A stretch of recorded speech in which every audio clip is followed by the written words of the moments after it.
You guys taking care of yourselves? I know you're working overtime. Yeah, I think being home has made it easier in some ways, so it's been Yeah. good. All right, I'm going to mute all the participants now just to avoid some background noise, and then I'll keep Kim unmuted, and then we're going to give, I'm showing 2:59, so we're going to wait just a few minutes to let other people have a chance to log in, and then we're going to.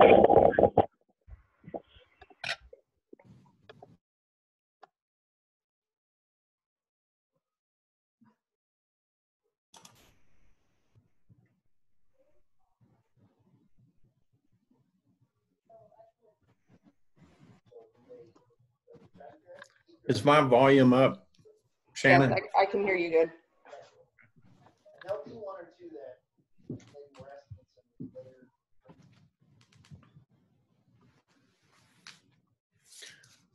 Somebody's out in the countryside there. That's Cindy's background. It's Australia or New Zealand. Nice. From when I was there last year. Awesome.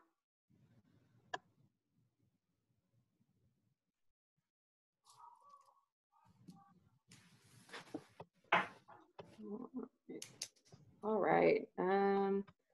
Well, it's 3 o'clock. We can get started. And thank you, everyone who's joining us today. We're hoping to answer as many questions as we can to the best of our ability here about the PPP forgiveness calculation.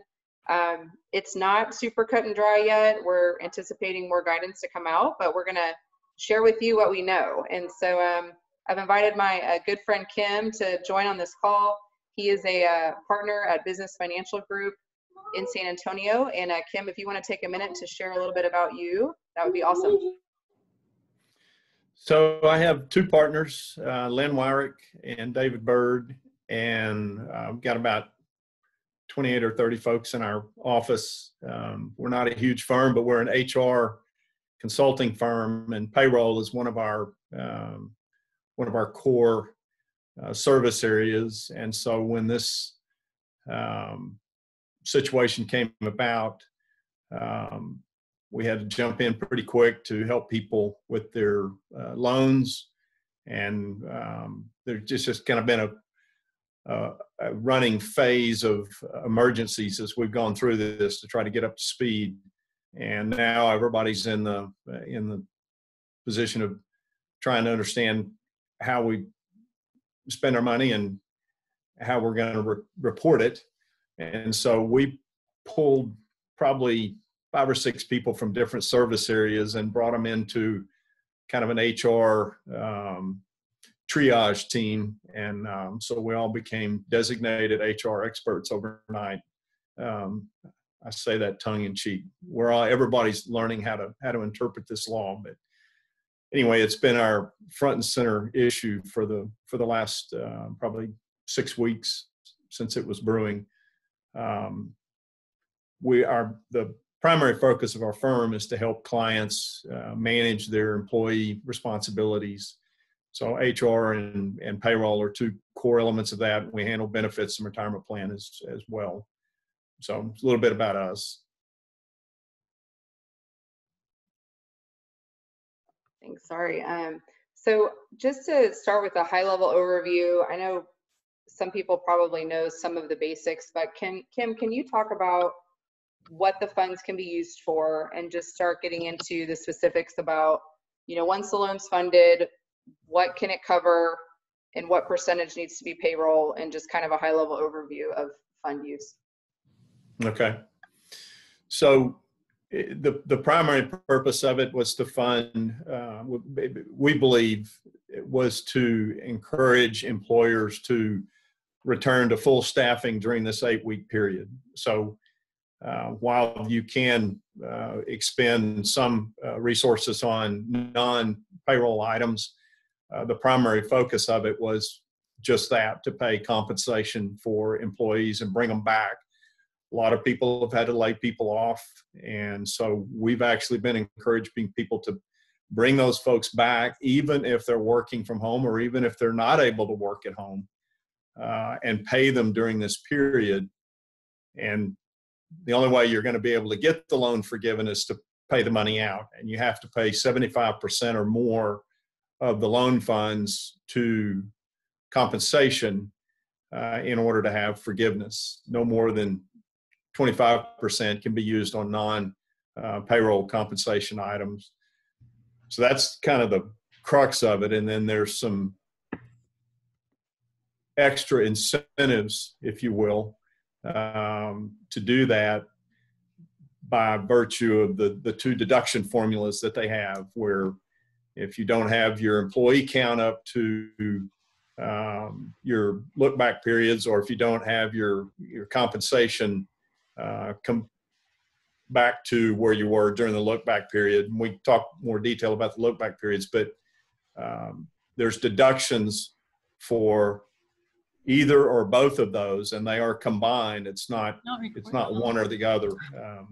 So if you had, let's say, you only brought back 70% of your people, then there's a potential of 30% deduction off of your loan forgiveness.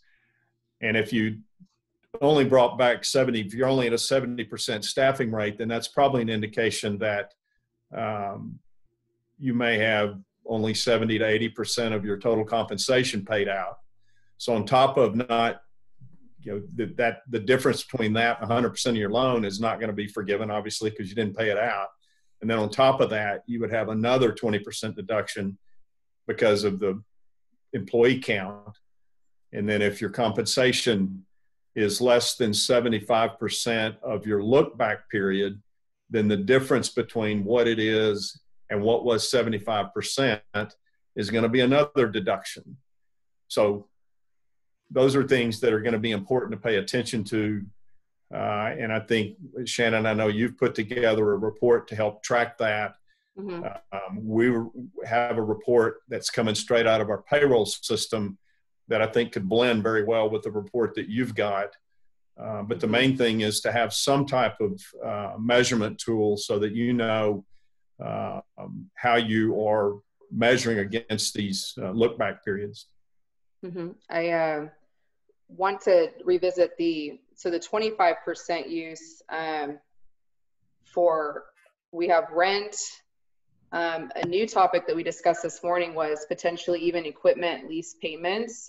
Since they're saying rent is included, we have heard where some banks have accepted equipment leases or vehicle lease payments as well. And so I would go ahead and track that as well. And then utilities, and specifically under utilities, electricity, gas, water, phone, internet, for services that began before February 15th. So we're going to go over a kind of a spreadsheet that I have just as a reference that'll hopefully give some kind of framework to this, because I know there's a lot of moving pieces. But when we're talking about it covering payroll costs, Kim, can you define basically payroll costs, like what counts, how to calculate it? So gross wages would be the number one. So whether it's salary or hours or some other type of formula, W-2 wages gross, including whatever withholdings there may be for employee side federal taxes. You're looking at gross pay. And then on top of that, you would add their benefits and retirement plan contributions. Those are the broad items. Mm-hmm. In SUTA, so like the local taxes. So yes. So gross wages capped at 100, annualized still. So if you have earners over the 100, you'll still cap it at the 100 annualized. Gross wages plus retirement plus benefits plus local tax. And so I know there's been confusion around whether or not to back off federal withholdings. We're advising people you can't include the employer portion of payroll tax, but gross wages plus retirement plus benefits plus local tax. Right. So, and there has been also a little bit of confusion about the 100,000 cap. So that's 100,000 in cash compensation. So, and you would, yes, I before don't remember, benefits. and Mhm. then benefits are on top of that. So Yes. you're able to deduct all employer paid benefits, even for those that affect the 100,000 and over. Yes. So if somebody's retirement contribution, for example, or their benefits takes them over the 100, that's okay. It's purely their gross wages or wage equivalent. So bonus would be a part of that as well. So one thing that might be a strategy too is to, if you have a 401k plan of some kind, is you might be able to fund that more versus doing bonus payouts, because it'll still count towards your compensation, but it won't it won't be part of that 100 cap calculation. Right. So you might have some flexibility in your 401k or your profit sharing plans to kind of give you some flexibility there, is something to think about. So the 100,000 comes out to 15,384 max over an 8-week period. So that's the most you could be paying out for any individual. I think the point you make about the retirement plan is good, because people have some flexibility. And so from a timing standpoint, if you've got depending on how your plan is set up, you could make a profit sharing or a cash balance contribution and time it within that 8-week period. The only thing that we would caution is that if somebody's in a situation where if they made a substantial profit sharing or cash balance contribution and it affected ownership more than some multiple across, as compared to across the board employees, say 2x, be careful doing that, because then you start to run afoul of what their intent was. So I'd just be cautious about how you determine the amount of contribution that you're going to make.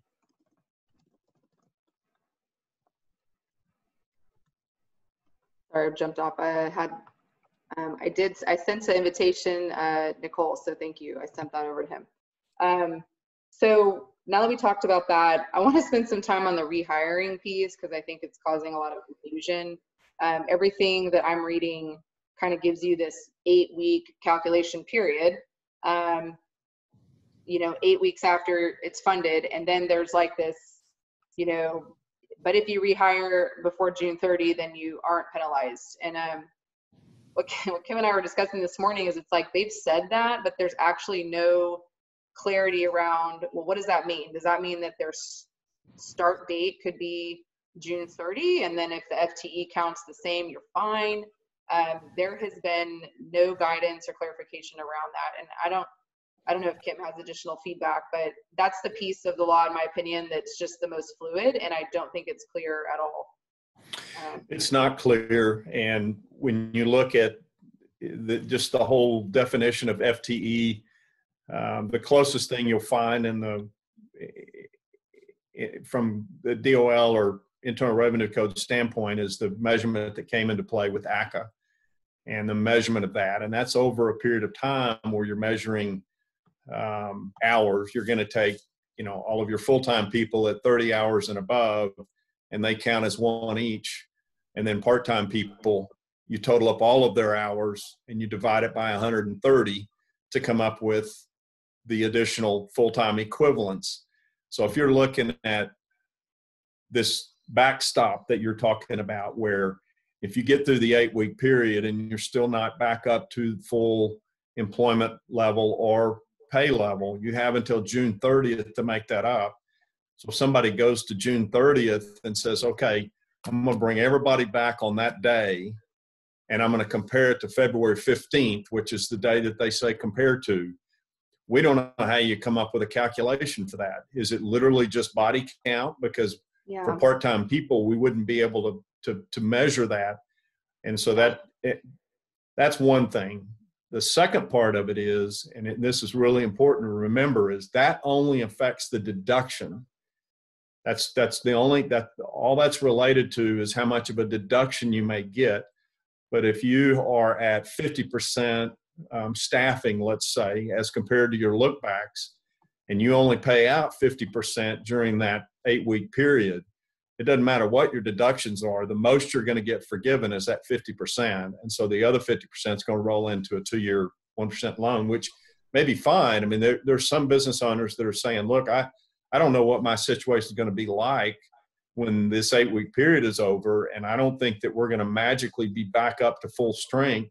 So I'd rather have some cheap capital, even if I have to pay it out over 2 years, just to help make sure that I can pay the bills. And we understand that everybody's got to think strategically about the decisions they're going to make. Well, and I think too, like, even if the FTE portion of the calculation, if you brought them back by the end of June 30, you still probably won't meet the 75% requirement, for example. And so this is just in the spirit of the law. What I think will happen is that there might be flexibility on that FTE calculation based on if you brought people back. But I still think then you're going to struggle to meet the 75% total comp calculation. And then there's also like a wage reduction calculation for all of your earners that make less than 100. So Yeah. I think that even if you don't get nailed on the FTE count, then they'll get you on the total comp amount or the percentage of income for people that make under 100. So for me, if the strategy is to try to have as much forgiven as possible, I think you're really going to have a plan to basically, as much as you can, get your workforce back up and running quickly. However, my personal opinion is that you need to run your business how you need to run your business. And so there's some strategic decisions to make, but I wouldn't advise basically overstaffing or making poor business and hiring decisions around it that's going to put your business at a long-term risk, if that makes sense. So Clayton asked a good question. So 75% total employee comp. I have an employee who's basically not working. So now part-timers have now gone to full-time to pick up for it. So depending, if your part-timers were previously, let's say, working 20 hours each, under the guidelines, you would basically combine those two, and that would be 1 FTE. And then if you had this other person leave and now they're both working full-time, so you would have had 1 plus 2 part-timers, so that would still be 2. And then now if the 2 were full-time, so your FTE count would still be the same.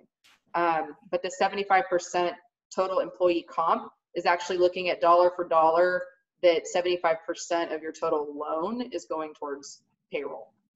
So you want to make sure that your total payroll cost is still in line. So for example, if your 2 part-timers are making $15 an hour, but your full-timer that left was making $30 or $40 an hour, you're probably still going to have a discrepancy on your 75% going towards payroll that you'll want to just be aware of. So somebody asked, confirming the time period. It is an 8-week period from when it funds. And so what we are taking that as is basically the day that it hits your bank, your 8-week clock starts. Kim, what's y'all's feedback? That's how you all are calculating it too, correct? When it funds your bank account, your 8-week clock starts for your 8-week period. You froze there for a second, so repeat that sorry. question. You all are treating the 8-week period. It's 8 weeks starting the day your loans deposit, correct? Is that how you all are looking at that? Correct. Okay. So your clock basically starts. What's weird about it is you will not be in sync exactly with your payroll cycle. So you're going to have to basically look at every single week.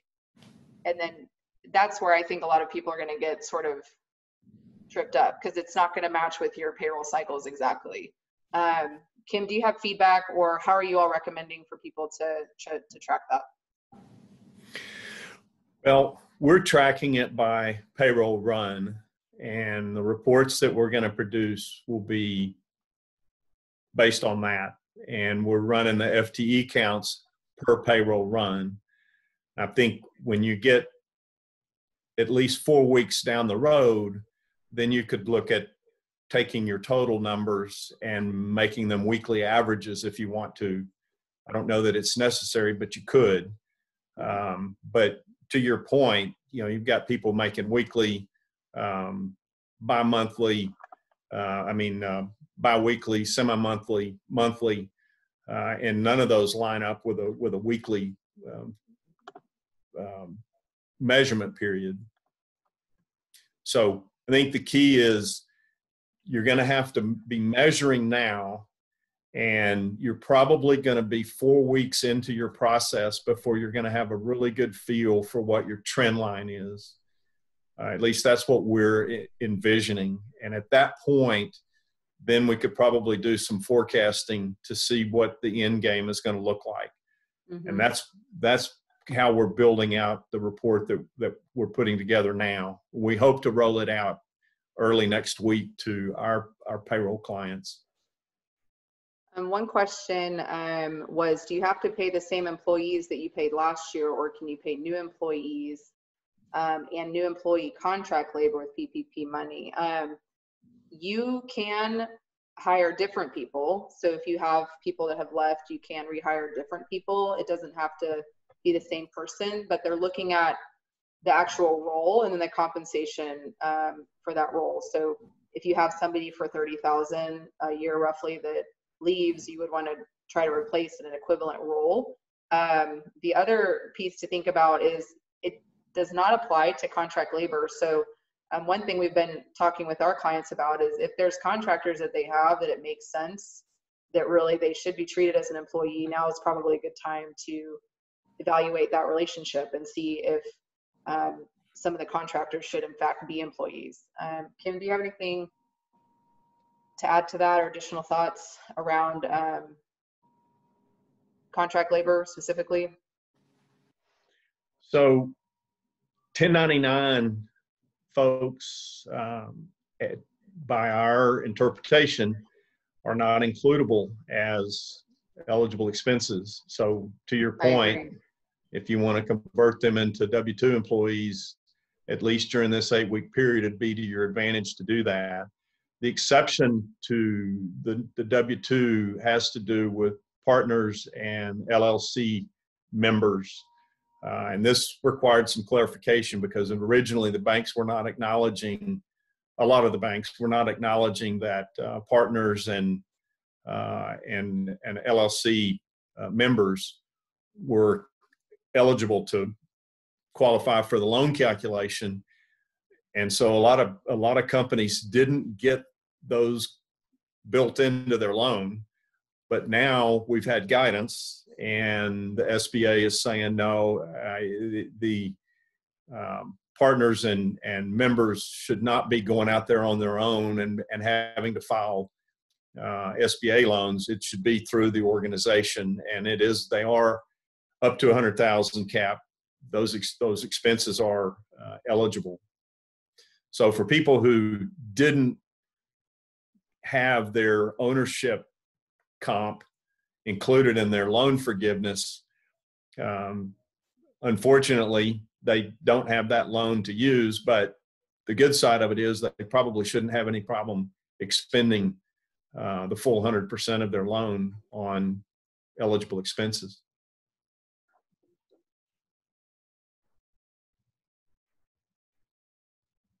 I want to go back to the original comment you made in the beginning about looking at this thing at a high level. There's a lot of one-offs, and everybody's got different scenarios. And this is not meant to say that one situation is better than another. But if you want to take Exhibit A, the organization that is going to best be able to take advantage of this situation, it's going to be an organization whose staffing is exactly the way during the 8-week period that it was in any of the look-back periods. So for compensation, it's the first quarter of 2020. And for employee count, there's 2 different look-back periods. Everybody probably knows them by now, but it's January, February of 2020 or February 15th through June 30th, 2019. And you take the one that's most favorable to you, which would be the lower number. So if somebody's matching their employee count to either one of those look-backs, and their compensation is what it was during the first quarter on average of 2020, and they end up paying out all of their loan with at least 75% going towards compensation, that organization more than likely is going to see 100% of their loan forgiven. Then you go from there with every other iteration of scenario. So that's just as a comparison. There was a question about just the situation being fluid. So how likely, do we think the guidelines will change? I think some of the guidelines, as far as the percentage that needs to be spent where, is fairly solidified at this point. The piece that I'm wondering if it's going to change is going to be the rehiring and the FTE portion. And in my opinion, from the guidance, that's the piece that's the most gray. And so I think that there will be more clarification there. And then asking if employer paid benefits include long-term disability and life insurance that's paid by the employer. Kim, are you all including or excluding disability and life? So we did not include it in our SBA loan calculations. We've seen some folks that are including it. I have no objection to that. I think the worst thing that could happen is the bank says, no, we're not going to pay that, because in the law language itself, it only references group health insurance. Mm-hmm. But you could argue that LTD and STD is a form of health insurance. So if I was advising somebody, I would say calculate it, make sure it's itemized so the bank can see it, and then they can make a decision whether they want to pull it or not. Yeah, we did the same. We left that out. We only included health, but we did include dental and vision. So we did health, dental, vision, and then we left out those pieces as well. I do think some of this is going to sort of depend on the bank, because ultimately they're the ones that are underwriting the loan and presenting it to the SBA. So I think there will be some variations by bank. And so a lot of what we talk about is going to be very general and high level, but I do think it's important for you to be in contact with your specific bank that did your loan, because their requirements might be a little bit different than someone else's. There's a question down here about if an employee is paid more than 100, are they capped at the calculation or excluded completely? So they're not excluded. It's just capped at 100 annualized of gross wages, not including their benefits and retirement. So 100 of compensation annualized. And then I would say that for the 100,000, the employees that are making 100,000 or more, you don't have to worry about the 25% decrease for those employees. It's only, in other words, you've got to pay at least 75% on your employees versus the look back of first quarter 2020, but only for those employees that were not making 100,000 or more. There, on the 100K discussion, there was another question about, well, what about if somebody's making over the 100, can you still pay them, but just from like the regular company funds? And I would say yes. It's just that you have to be able to demonstrate to the SBA that these dollars were spent this way. And so that 75% threshold of total compensation is all that 100K cap is affecting. I mean, if you have employees that are making more than that, like, you're going to have to pay them. And then it's just for this calculation, you would exclude anything over that cap. So hopefully that answers that question. So the compensation for the 15K per pay period for 8 weeks for a $100,000 employee. Kim, you were saying that 15K, that's over the whole 8-week period, right? Yeah, that's just taking 100,000 divided by 52 times 8. It's 15,384. Mm-hmm. And then to reiterate, if an employee is capped at 100, that does not include their benefits costs. So if somebody is paid, let's say 120 plus benefits, you would cap the wages at the 100 annualized, but then you can still add in their benefits, so like retirement and health on top. So it's not capped at 100 of total comp per person. One question is, what if your employee count and payroll stayed the same at all relevant periods? The way they calculated it, since the loan was 2.5 months, it's effectively 10 weeks. And then since the period is an 8-week period, essentially if everything stayed the same, your payroll cost should automatically be over 75%. It should actually be more like 76 or 77%. So they have kind of purposefully structured it so that if your employee count and wages didn't change, you would automatically have spent more than 75. So your math should work out if you haven't changed your employee count or your compensation. It should, in theory, work as long as nothing has changed. Right.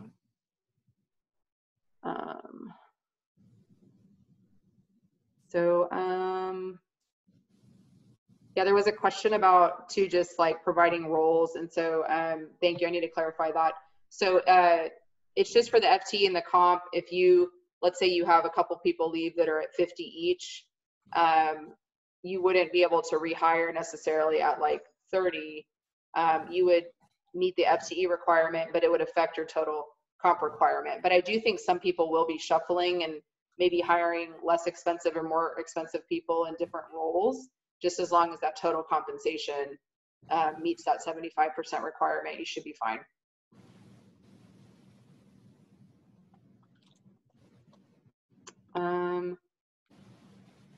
So having one financial institution who provided the loan and a different one that's their primary. We were discussing this morning, Kim and I were, and I know some people, their bank is requiring for their operating or their payroll expense to come out of the same account. I don't think it's necessary to move everything to that PPP account and having it all come in and out. I think for some people that will be cleaner, but I also think for some people that will be a huge hassle. So I think as long as you can provide the information in a way that your bank can understand it and clear, that it's clear, I think you're fine. So I don't necessarily think because you have a PPP loan that you have to move everything over to that account. I would, since we're actually in the business of managing the payroll, I might be a little more forceful on it and say, I think it could actually be to your detriment to try to make that change for an 8-week period, because the potential for errors in you're moving all of your cash flow structure for an 8-week event, and it's not necessary. I mean, they're not counting the security number on each dollar bill. I mean, you just have to match your cash flow with what the amount of the loan is. So you do all of that with accounting, with your payroll reporting. So at the very least, I would say, or most, I would say, you could do transfers as you see cash transactions happen. You could move money from your funding account into your operating account. But I don't even think that's necessary. It's just to be able to report at the end, here was the amount of the loan and here's how I spent my money. And a lot of people, I think, are feeling a little more comfortable being able to see that funding account in a segregated account, which I think, there's no problem with that. But we would highly discourage the idea of trying to move your operations into that funding account for this 8-week period. Yeah. There was a question too about, if you've had to close your business, for example, and you can't open it for another month or two, if you can start your 8-week period then, or measure it over a shorter period. And my understanding is basically the 8-week period starts once the funds hit. And so there has been a little bit of a, well, should somebody wait and try to apply for the PPP loan in a few more weeks to give them more time? But unfortunately, the nature of it is sort of first come, first serve, and it's probably going to run out quickly. So I think if your business is closed for a short-term period, I think you will have a challenge getting the FTE average and the compensation where it needs to be.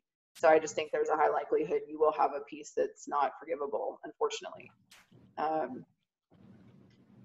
But again, I think people have to make the decisions they need to run their business as well. I think that you should be making smart decisions based on the guidance from this loan, but I also think that you'd be better off having a loan at 1% than keep a business open, losing tons of money just to have a forgivable loan, if that makes sense. So I think just some people, you have to make the decisions you need to make. And then if you're close, then I think there's some strategic things we can do to get it there. But if it's just detrimental to your business to do it, I don't think you should do it.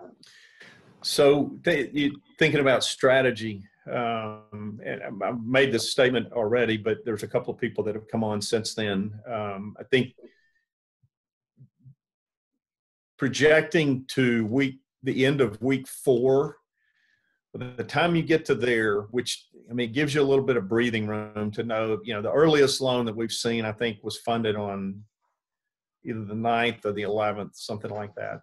So, you know, we're 10 days, 12 days into this. And so at the end of week 4, you've had a chance to build your reporting system. And at that point, then I think you can really take a step back and look at a higher level and think, where are we going to end up? What is this thing going to look like? And then you've got the opportunity to make some decisions. You know, it's not saying you're not looking at it as you go. It's a really hard thing to measure right now, other than you know how many employees you have on board versus how many you might have had before. But I think the strategic decision points could be something like, you know, in the last week, I've got a payroll that straddles that week. So I may have a week of earning period, and then the next week after the 8-week period, it closes out and then my payment happens. Well, you may decide that you want to just push that payroll up into this 8-week period. And you mentioned earlier, you may want to make some bonuses. You may want to, you know, there may be other things that you can do.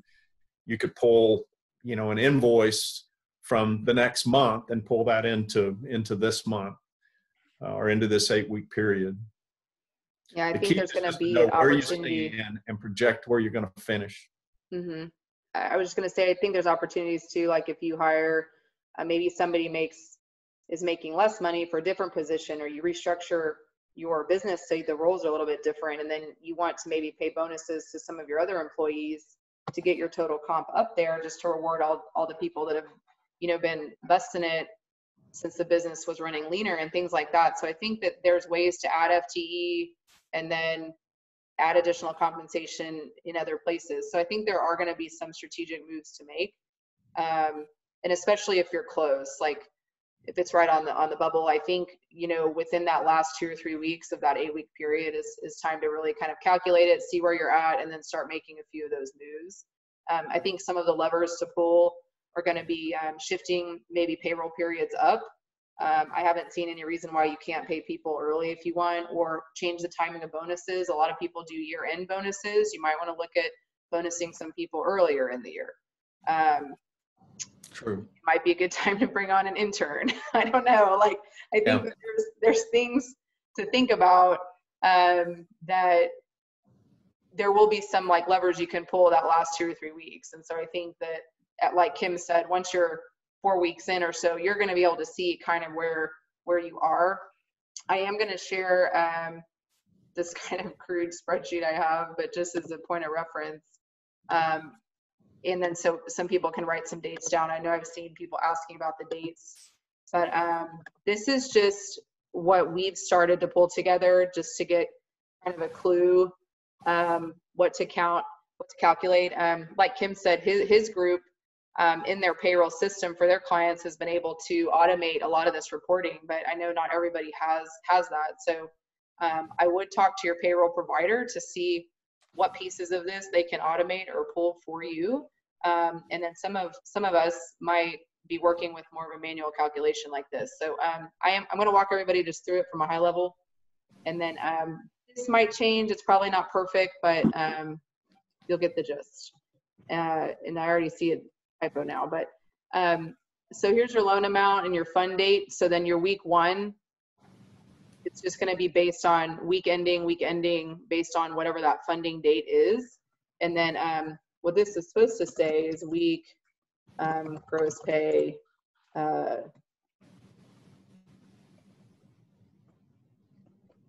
can't spell now, but you get the gist. So here's your total comp. So this is kind of what you paid total over the 8-week period.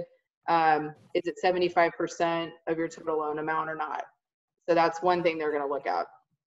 And then you're going to get down to this kind of FTE tracking, where you're going to want to look at how many employees you have. And then these are your different look back periods. One is February 15th and it's through June 30th of 2019. So that's one look back period. And then the other comparison period is January 1st of 2020 through, it's actually February 28th, like the end of February in 2020. So you have these two look back periods where you kind of have this full-time hourly calculation you have to do. And one thing that's important to note is that one person that's working overtime, so let's say they're working 60 hours a week, like I know a lot of our energy people do, that's one person. So you could have, you're not going to just be able to take hours divided by 30 hours a week for a full-time person. You're going to have to look at it employee by employee basis and take out, you know, all the people that are working overtime count as one. And then if you've got this person working 20, this person working 20, then that adds up to one.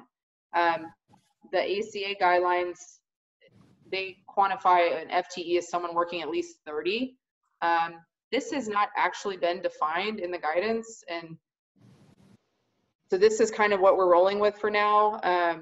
And I believe Kim's group has taken the same stance that it's going to be 30 hours for an FTE. This isn't defined yet. It's probably worth asking your bank, like, how are they defining it? Do they know yet? Because to me, this is kind of a gray area still. But the IRS has not, or not the IRS, the SBA has not defined what FTE is going to be for the purpose of this. So this is our assumption for now.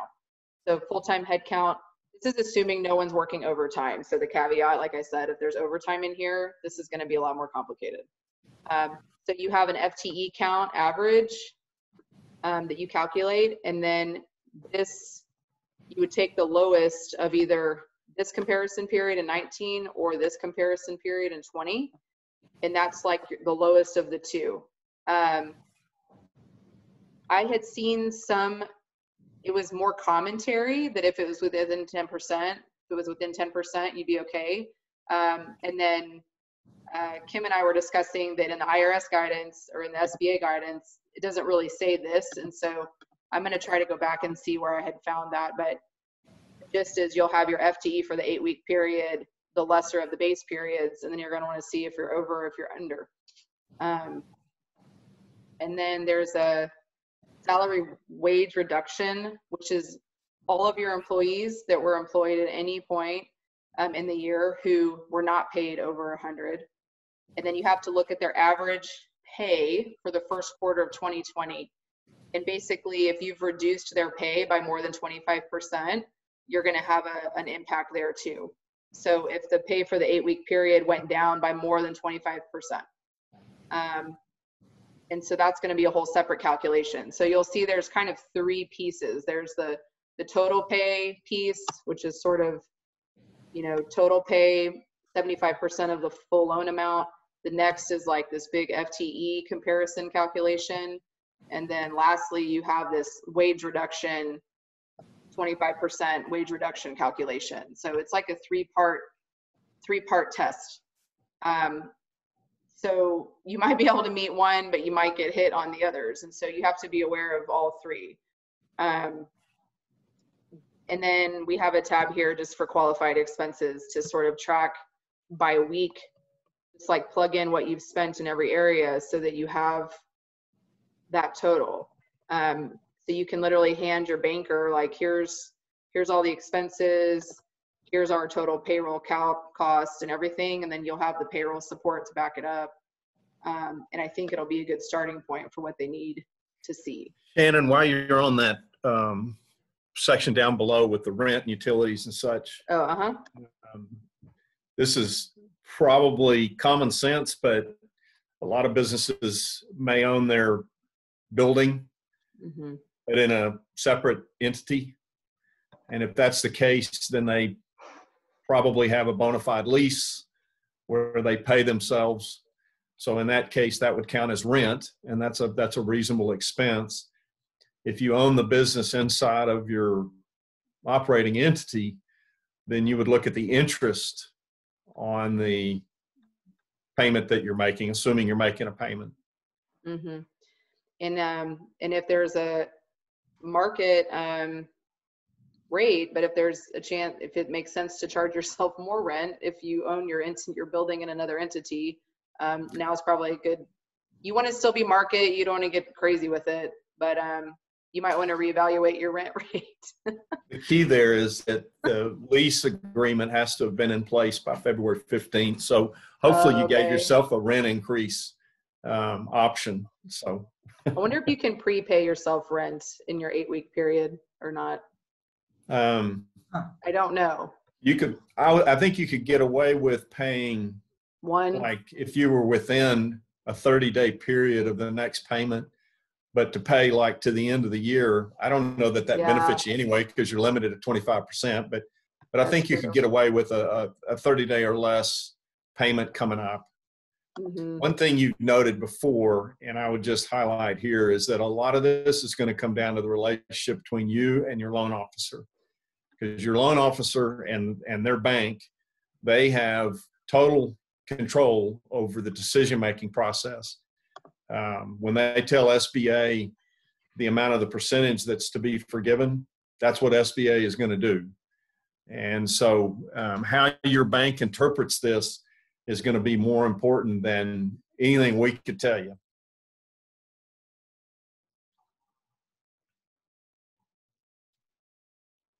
I agree. I'm looking, there's some other questions on the spreadsheet. If you want to email me or ping me, if you want me to send you that spreadsheet, I'd be happy to share it with you.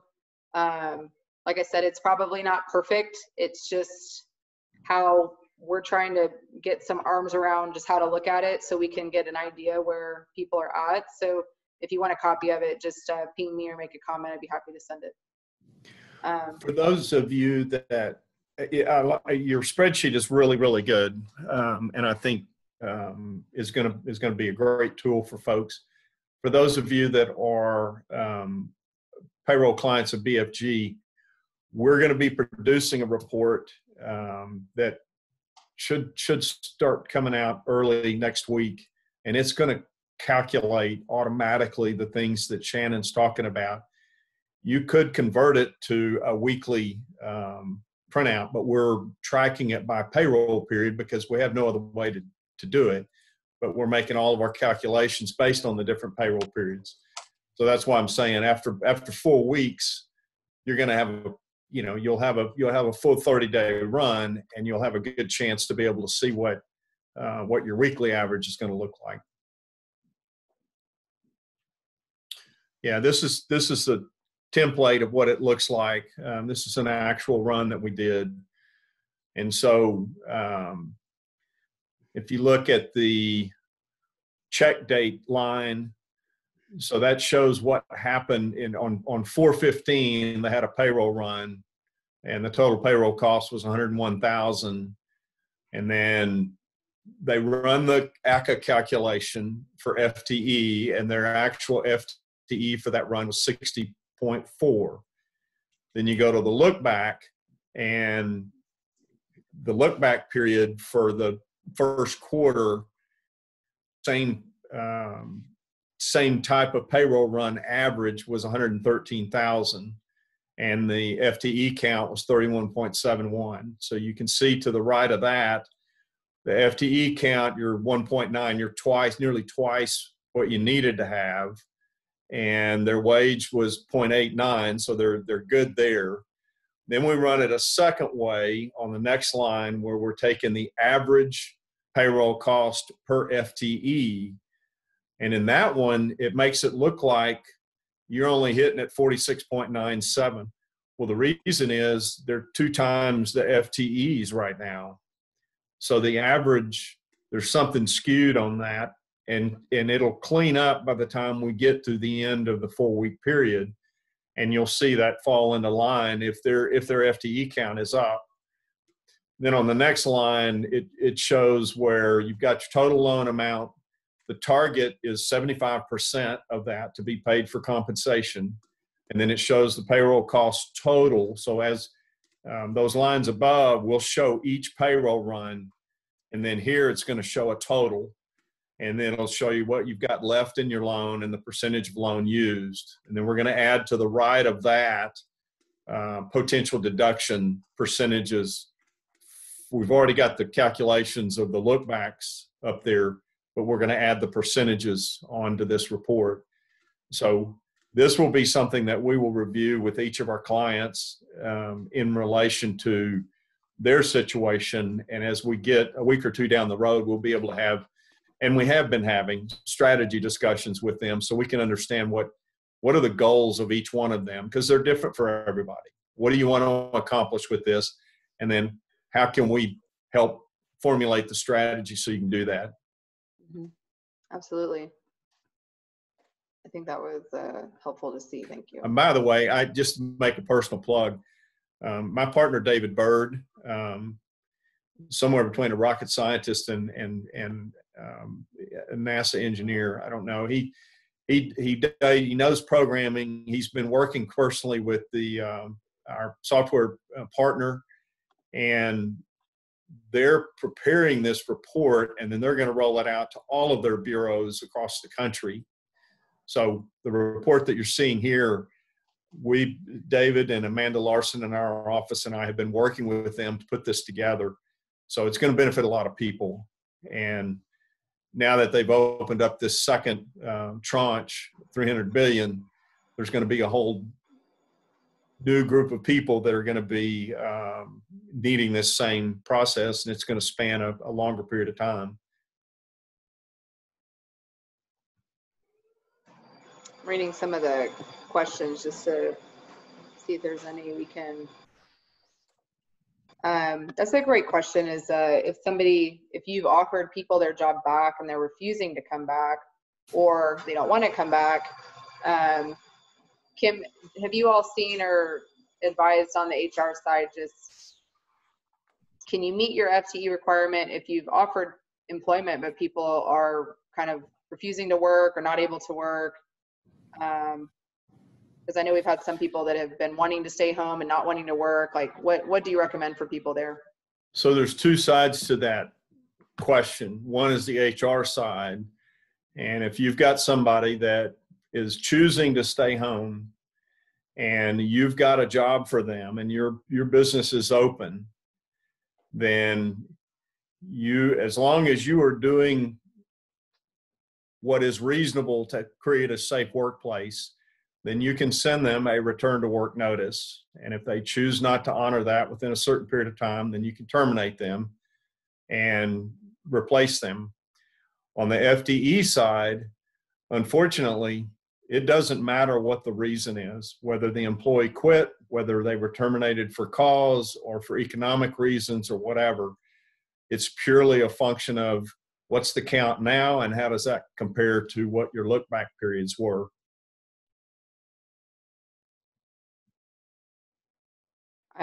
I want to share too, we had a discussion with our bank this afternoon on just kind of what information they're going to be looking for requiring. And again, this is going to be different probably for everybody's bank, like different but similar. So I want to read through this, and I don't think there's anything really shocking that we haven't already talked about, but for your bank, it's the 8-week, which is a 56-day covered period. It starts the date the loan was funded. Payroll, salary and wages are capped at $15,385 for the 8-week period per employee. So that would be that 100,000 annualized cap we were just talking about. Employer paid healthcare benefits, retirement benefits, family, medical, PTO, state, local tax paid on employee comp, and then payment of interest on mortgage obligations or debt obligations that existed before February 15th. Payment of rent obligated under a lease enforced by February 15th, and then utility payments, electricity, gas, water, telephone, internet, for which service began before February 15th. So it is important to, like, now you can't just like, let's say, increase your telephone system, increase your, like a lot of those, it has to be agreements that were in force before. So it's just something to think about. Payroll costs may be applied towards the entire loan amount of forgiveness. However, qualifying expense, basically it has to be at least 75%. So that's the main thing that they've asked for at this point.